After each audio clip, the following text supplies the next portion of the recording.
Hacer algo distinto el día de hoy, algo distinto. Hemos estado estudiando el libro de Daniel, que ha sido para mí una bendición.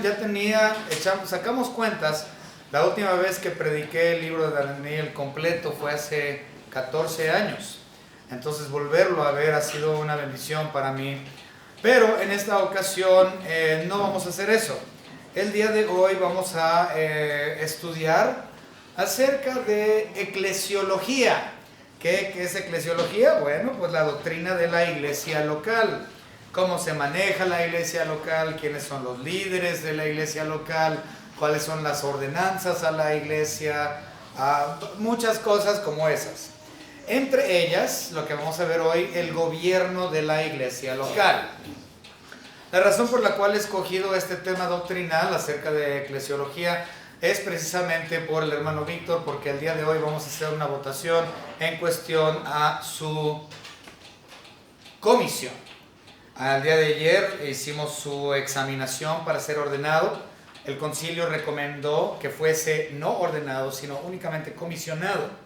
Y el hermano ha accedido y ha dicho que este es su deseo, que nuestra iglesia no vote por su ordenación, sino por su comisión.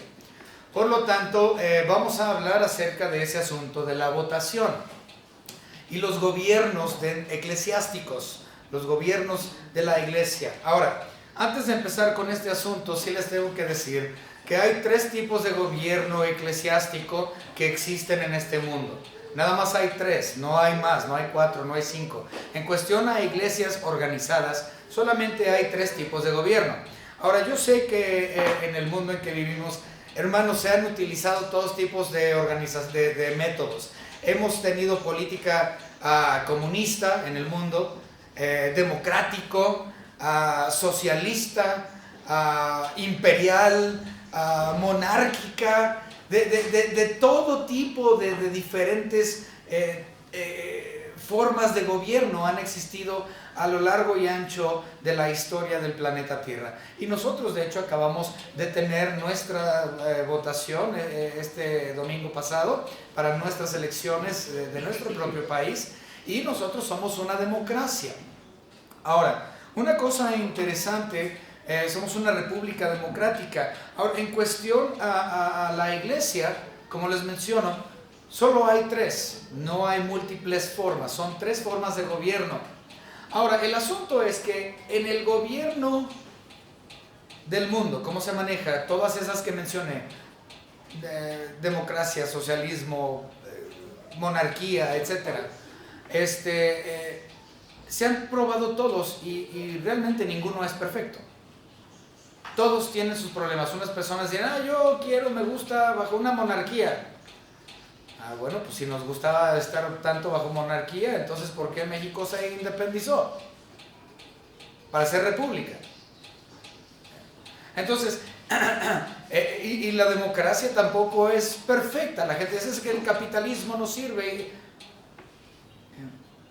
Nunca están todos satisfechos. Ahora, en cuestión a la iglesia, estas tres formas de gobierno que les menciono son episcopal, presbítero y congregacional. ¿Okay? Episcopal, eso es interesante, es equivalente, el episcopal es equivalente a una dictadura. ¿Sí? ¿Por qué? Porque es uno solo que hace la decisión por todos. Y así es, y así se hace porque yo lo digo. ¿Okay? Eso es una dictadura. Así es el gobierno episcopal. Ahora, ¿cuáles son las denominaciones que tienen un gobierno episcopal? Pues, obviamente, la Iglesia Católica Romana, donde el Papa en el Vaticano es últimamente quien tiene la decisión final sobre absolutamente todo lo que se dice en relación a la Iglesia Católica Romana. Es una dictadura de por vida, porque el Papa eso hace, se sienta ahí en el Vaticano y está todas, desde la hora de que dicen habemos Papa, hasta el momento en que bye Papa. ¿Okay? Todo ese tiempo vitalicio es la dictadura espiritual de ese individuo sobre la Iglesia Católica Romana. Episcopal, uno solo, una dictadura. ¿Okay? Después tenemos el presbítero. Son aquellas iglesias que se manejan por medio de un grupo de personas, como diáconos y ancianos, y son un grupo de 10, 12 personas que toman la decisión de toda la iglesia. Ellos hablan por todo, por todos. Estos 10, 12 individuos son los que junto con el pastor hacen las decisiones para todos. Sigue siendo no democrático, ¿verdad? Unos pocos hacen la decisión de todos. Nosotros los bautistas, nosotros somos congregacionalistas. Eso significa que es una democracia. Es decir, que el voto de todos vale por uno, incluyendo el del pastor. Mi voto vale por uno, su voto vale por uno, el voto de la hermana vale por uno, todos iguales, todos tienen voz, todos tienen voto en cuestión al gobierno de la institución que es la iglesia local. ¿Okay? Este es el gobierno congregacional, o podrían decir una cierta forma de democracia. Entonces, lo que vamos a hacer el día de hoy, vamos a estudiar acerca de esto, porque les voy a decir, a mí me costaba trabajo hace tiempo, por muchos años. Yo no aceptaba del todo el gobierno congregacional. No estaba yo de acuerdo ni con el episcopal ni con el presbítero. Entonces yo decía, bueno, el congregacional es lo que hay, ¿no? Y está mejor que los otros dos, entonces, y es lo que se me enseñó en el instituto, pues lo hago y así gobernamos la iglesia de forma congregacional. Pero nunca estuve yo realmente conforme. A mí en el instituto me decían, así es porque así es y ya. Pues lo aceptamos y así manejamos la iglesia. Pero nunca estuve realmente yo feliz con eso, ¿no? Y hace años hice un estudio acerca de eso y comprendí que en realidad sí es congregacional. Lo que se me enseñó era verdad. La iglesia se debe de manejar congregacionalmente. Y ahora lo vamos a estudiar por medio de versículos de la Biblia. Vamos a empezar con una oración.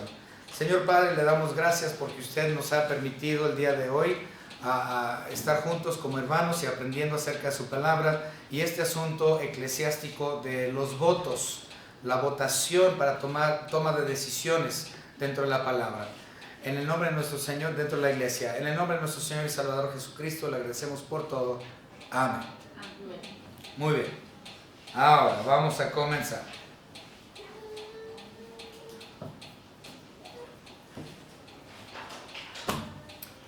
Ok.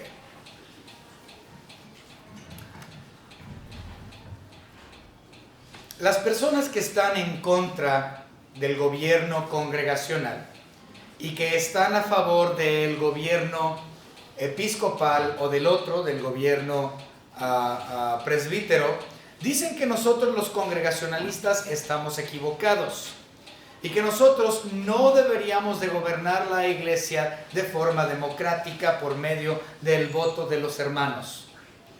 Ellos dicen que nosotros estamos equivocados. Y ellos mencionan, bueno, muchas cosas que mencionan en contra de nuestra forma de gobierno. Una de esas cosas que ellos mencionan es que nunca en el Nuevo Testamento se ve que Pablo haya levantado una sesión de negocios para hacer una votación en la congregación. Y dicen, no, los apóstoles nunca vemos que ellos hayan hecho un tipo de votación o mayoría de votos. Eso no existe en la Biblia. Ese es su argumento principal. Y ellos dicen, de hecho, el único lugar en la Biblia donde se hace mención de una votación es una cosa negativa, es una cosa muy fea y no tiene que ver con la iglesia. Vamos a verlo. Rápidamente, vayamos al libro de los Hechos y lo van a reconocer inmediatamente. Capítulo 26 y versículo 10. Hechos 26, 10. Según ellos, este es el único voto registrado en el Nuevo Testamento.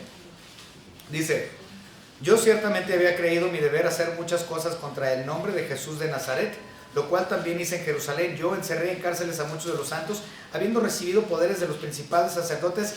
Cuando los mataron, yo di mi voto. Es Saulo, es decir, el apóstol Pablo.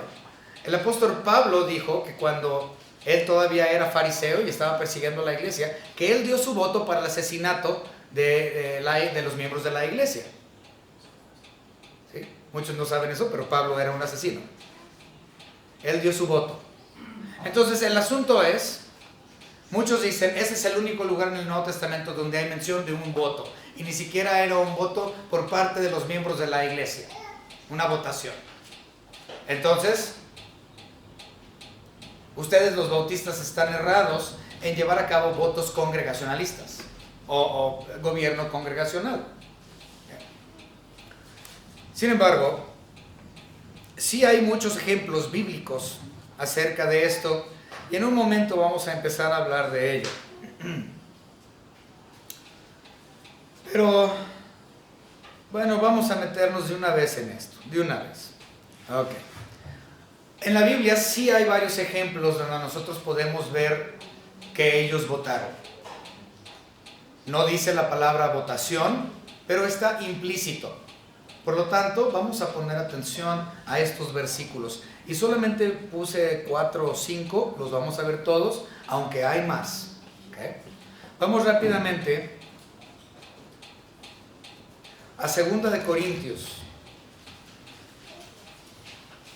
2 de Corintios, segunda epístola de los Corintios. Y vamos rápido al capítulo 2 y versículo 6. Aquí la palabra de nuestro Señor nos dice: le basta a tal persona esta reprensión hecha por muchos. Es decir, en otras versiones dice por mayoría. Nos dice por muchos, dice por mayoría. Entonces estamos hablando de una decisión eclesiástica que se llevó a cabo por medio de decisión mayoritaria. ¿Okay? Implicando que se hizo una votación dentro de una iglesia local. Vamos a ver otro versículo. Bueno, este ya lo hemos visto en muchas ocasiones en el libro de Mateo, capítulo 18, que viene siendo, no lo vamos a leer, pero es la última sección de Mateo capítulo 18, donde habla acerca de la disciplina de la iglesia. En cuestión a la disciplina de la iglesia, cuando ya llega a un asunto público donde implica el conocimiento de la congregación entera para disciplina de una persona que no quiere arrepentirse y ser restaurado dentro de la grey, la iglesia toma una decisión para verlo como publicano, como anatema, como excluido, como una persona que no es salva y es sacada de la congregación. El otro versículo donde lo podemos ver, este es interesante, es Hechos, el libro de Hechos, capítulo 15, que por cierto es muy importante, Hechos capítulo 15, porque Hechos capítulo 15 es la primera y única concilio de la verdadera iglesia. ¿Okay? A lo que me refiero con concilio, bueno, ese no es el punto al día de hoy, pero el concilio es una asamblea que se hace por parte de los líderes de la iglesia para discutir cuestiones teológicas y cómo manejar las iglesias de ahí al futuro. Como por ejemplo, la Iglesia Católica Romana ha tenido más de, ¿cuántos concilios van? ¿Como 15? ¿Sabes cuántos concilios? No, son un montón de concilios. Okay. Y los concilios de la Iglesia Católica Romana se avientan, los hacen como cada 200, 300, 400 años. Entonces no son pegaditos, son varios años, siglos, entre un concilio y el siguiente, donde hacen cambios doctrinales y cambios estructurales a la manera en que la Iglesia Católica Romana se maneja. 21 veces la Iglesia Católica se ha juntado en asamblea para hacerle cambios a su doctrina y por lo tanto hacer prácticas distintas. Por ejemplo, ¿sabían ustedes que la Iglesia Católica originalmente no adoraba a María de ninguna manera, de ninguna forma? La Iglesia Católica no adoraba a María. Fue sino hasta el tercer o cuarto concilio que María comenzó a ser adorada. También, ¿sabían ustedes que la Iglesia Católica Romana no bautizaba niños? solo bautizaban adultos. No fue sino hasta como el quinto o sexto concilio que comenzaron ellos el bautismo infantil. Entonces, ese y muchas otras cosas. Esos nada más son 2 ejemplos. Con cada concilio se cambia la doctrina, con cada concilio hay cambios dentro de la estructura de la iglesia. En el caso de la iglesia verdadera, la iglesia de nuestro Señor Jesucristo solamente tuvo un solo concilio y fue el de Hechos capítulo 15. ¿Okay? Y en Hechos capítulo 15 nosotros vemos algo interesante. Vamos a Hechos capítulo 15, versículo 22. Dice, entonces pareció bien a los apóstoles y a los ancianos. ¿Con quién? Toda la iglesia. Le pareció bien a toda la iglesia. Entonces era una cuestión o un concilio que le pareció bien a manera unánime. Fue una votación unánime. Los apóstoles, los ancianos, los varones, toda la iglesia. Dice, elegir, es decir, hubo una votación, elegir de entre ellos varones y enviarlos a Antioquía con Pablo y Bernabé, a Judas, que tenía por sobrenombre Bersabás, y Silas, varón de principales entre los hermanos. ¡Wow! Entonces está implícito que la iglesia, los apóstoles, los ancianos de la iglesia local de Antioquía tomaran una elección, eligieron, y para hacerlo tuvieron que haber hecho una votación o algo, porque es unánime la decisión de esta elección. Continuamos. Vamos a ver otro versículo también en Hechos capítulo 6. Este también es muy conocido, la elección de los diáconos. Hechos capítulo 6, versículos 3 al 6. Vamos a leerlo rápidamente. Dice, buscad pues, esta es a la iglesia de Jerusalén, la primera iglesia, la primitiva. Dice, buscad pues, hermanos, de entre vosotros a 7 varones de buen testimonio, llenos del Espíritu Santo y de sabiduría, a quienes encarguemos de este trabajo, y nosotros persistiremos en la oración. Fíjense, encargaremos de este trabajo. Escójanse ustedes a 7 varones, ustedes escójanlos de entre ustedes mismos, como decidieron cuáles iban a ser.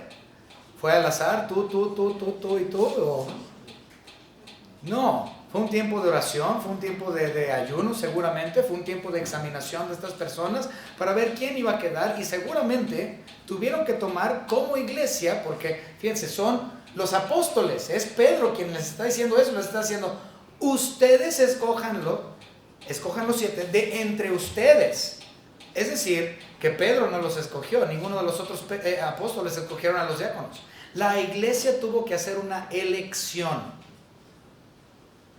implicando votación de alguna manera u otra. Y hay diferentes maneras de votar. Vamos a hablar acerca de eso en unos momentos. ¿Okay? Por último, vamos rápidamente a 2 de Corintios para corroborarlo nuevamente. 2 de los Corintios, capítulo 8, y vámonos al versículo 19. 2 de los Corintios, capítulo 8 y versículo 19, dice la palabra de nuestro Señor Dios. Y no solo esto, sino que también fue designado por las iglesias como compañero de nuestra peregrinación para llevar este donativo que es administrado por nosotros, para el gloria del Señor mismo y para demostrar vuestra buena voluntad. Entonces, las iglesias decidieron enviar dinero, votaron para poder enviar dinero a las iglesias de Macedonia, de Israel, por parte de las iglesias de Macedonia. Y también no solamente tuvieron que votar para poder dar, sino que ellos votaron para ver quién iba a acompañar a Pablo para llevarlo. Y dice claramente que fueron las iglesias. Entonces nuevamente está implícito algún tipo de elección o votación de cierta manera. Entonces todas aquellas personas que dicen que la votación en la iglesia no se ve en el Nuevo Testamento, es falso. Las personas que dicen que nosotros estamos errados, pues yo claramente puedo ver que la iglesia primitiva lo practicaba de esta manera. Ahora, ¿cómo lo practicaban en realidad o de qué manera lo practicaban? Ahí sí la Biblia no nos dice. No sabemos qué métodos de elección o qué métodos de selección o qué métodos de votación democrática se llevaba a cabo. Si era a sobre cerrado, si era por levanto la mano, si digo yo acepto, no sabemos, la Biblia no nos dice. Pero en la actualidad, la iglesia, hoy, nosotros tenemos estos libritos. Déjenme explicarles qué es esto. Los bautistas en el siglo XVI aproximadamente adoptaron el método británico de gobernar. ¿Okay? El método británico para gobernar su país es el parlamento. Ellos usan un parlamento. Esa es la manera en que ellos manejan su gobierno. En el siglo XVI, la Iglesia Bautista, más o menos durante el tiempo de la Reforma, adopta esta manera de llevar a cabo las decisiones dentro de la iglesia y lo que viene siendo las sesiones de negocios y ese tipo de cosas. Toda iglesia seria en la actualidad, Iglesia Bautista, entre otras, no solamente la Iglesia Bautista, hay otras que utilizan también, utilizamos este libro, se llama Reglas Parlamentarias, y básicamente son las reglas para poder hablar, ¿verdad?, dentro de la congregación de una manera ordenada, para poder llevar a cabo votos y poder a cabo votaciones, dependiendo de lo que nosotros necesitemos como iglesia. ¿Okay? Entonces hay votaciones comunes y hay votaciones no comunes, está llena de información. Todas las iglesias serias que son congregacionalistas tendrán una copia de este libro, Reglas Parlamentarias. Nuevamente es una adopción y arreglo de las reglas de gobierno británico. Esto nos mantiene como iglesia en orden, bajo un gobierno estable y hasta cierta forma, porque sí es democrático. Okay.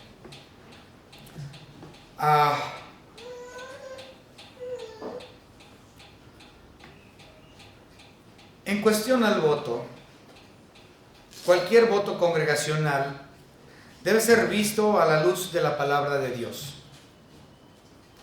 Nosotros no votamos de manera emocional o porque me caiga bien una persona o no me caiga, como en el caso de nuestro hermano Víctor el día de hoy. Vamos a estar haciendo esta votación.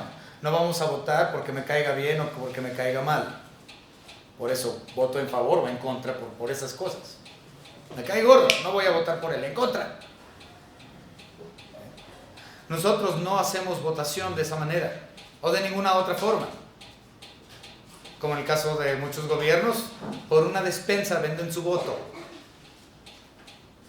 Nosotros no hacemos eso. Nosotros votamos por medio de la base que nos mueve, que es la palabra de Dios misma.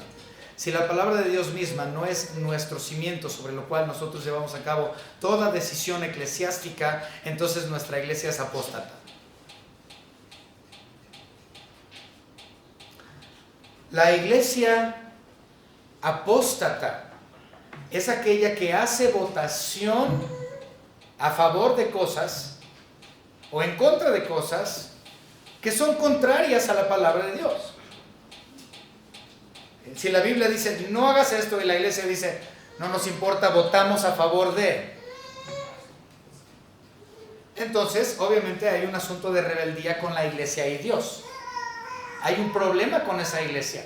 Es una iglesia apóstata. Es una iglesia que dice, no me importa lo que la Biblia dice, vamos a votar de esta o aquella manera, de acuerdo a cómo nosotros veamos y sintamos las cosas.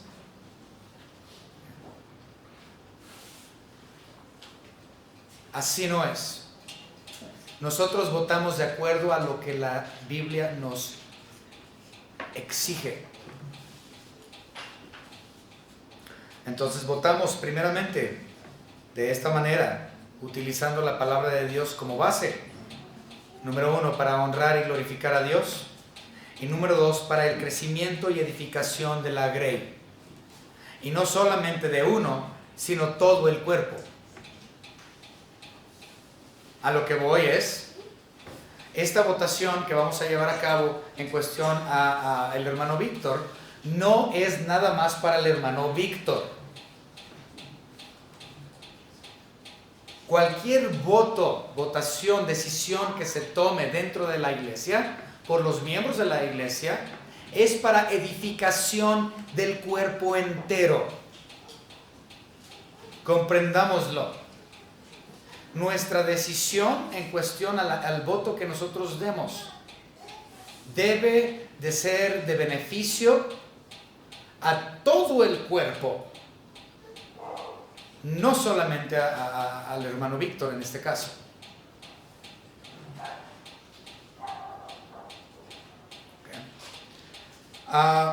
De hecho, les estaba hablando acerca de si no nos basamos en la Biblia, entonces somos una iglesia apóstata a la hora de hacer el voto. El apóstol Pablo dijo algo acerca de esto a Timoteo, le dio una precaución, le dijo: mira, Timoteo, en un tiempo futuro, vamos a leerlo, 2 de Timoteo capítulo 4, 2 de Timoteo capítulo 4 y versículo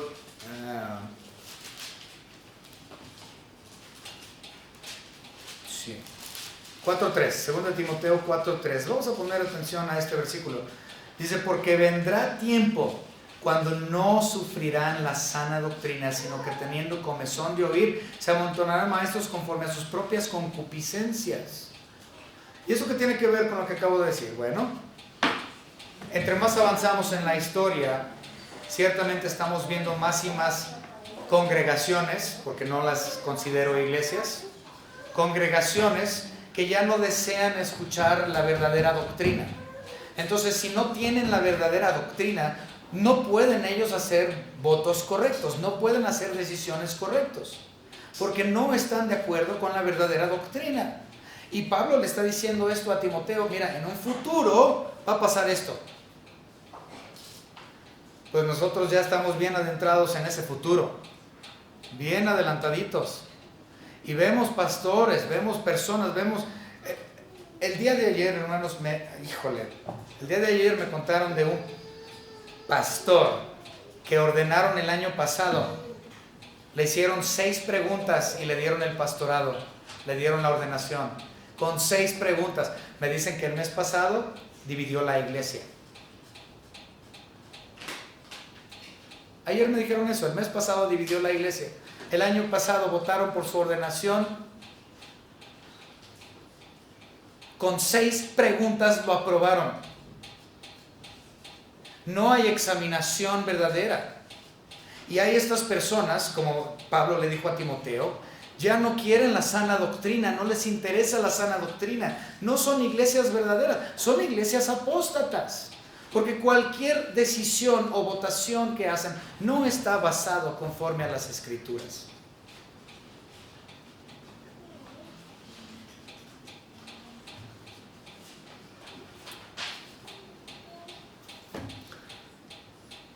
Por último, bueno, voy a leer un poco de esto. Pero por último, aquí, hay algunos que dicen, otra vez, que nosotros los congregacionalistas estamos mal. Porque dicen que quien debe de tener la autoridad son los pastores y los diáconos. Y que si la iglesia es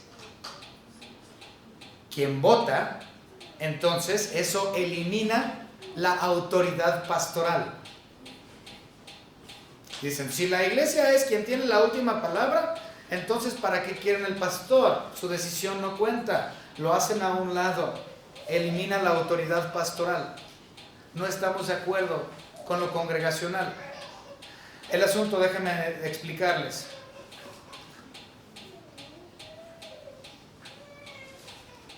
Cuando la congregación vota, no me están quitando la autoridad pastoral. No, al contrario, por el voto de la iglesia, hacen que el pastor tenga que ser responsable a la petición de la autoridad que tiene la iglesia. Es decir, cuando la iglesia vota, yo rindo cuentas. La iglesia no quita autoridad pastoral, me pone mayor responsabilidad, me pone a cuentas con las necesidades de la congregación. Si esta iglesia vota de forma mayoritaria, yo tengo que poner atención al voto que se hizo y soy responsable de llevarlo a cabo y cumplirlo. Por estos 50 miembros de la iglesia que somos. Entonces, el voto es importantísimo.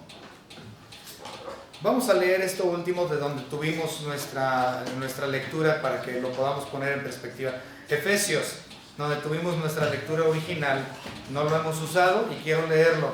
Efesios capítulo 2, versículo 18 al 22. Con esto vamos a finalizar esto y voy a leer un par de cosas aquí de las reglas parlamentarias. 18 al 22. Dice, porque por medio de él, los unos y los otros tenemos entrada por un mismo espíritu al Padre. Así que ya no sois extranjeros ni advenedizos, sino conciudadanos de los santos y miembros de la familia de Dios. Está hablando a la iglesia, ¿no es así? Está hablando de la iglesia. Dice, edificados sobre el fundamento de los apóstoles y profetas, siendo la principal piedra del ángulo Jesucristo mismo. Es decir, que todas las decisiones que se hagan dentro de la iglesia se basan sobre la palabra de Dios, sobre la doctrina de los apóstoles, teniendo por cabeza a Jesucristo nuestro Señor. Si la iglesia no pone atención a la doctrina de los apóstoles, no pone atención a la palabra de Dios, no pone atención a la piedra angular, quien es Cristo mismo, entonces nuestra toma de decisiones va a ser completamente ajena a Dios y una porquería. Y ciertamente eso implicaría nuevamente que hemos llegado a ser una iglesia totalmente apóstata. Dice, en quien todo el edificio bien coordinado va creciendo para ser un templo santo en el Señor. Toda decisión y todo lo que hacemos conforme a la palabra de Dios es para que todo el cuerpo sea edificado. Por lo tanto, cuando votamos tenemos que ver si el cuerpo va a ser edificado. Y si la respuesta es sí, el cuerpo va a ser edificado, entonces esa es la decisión que nosotros debemos de tomar.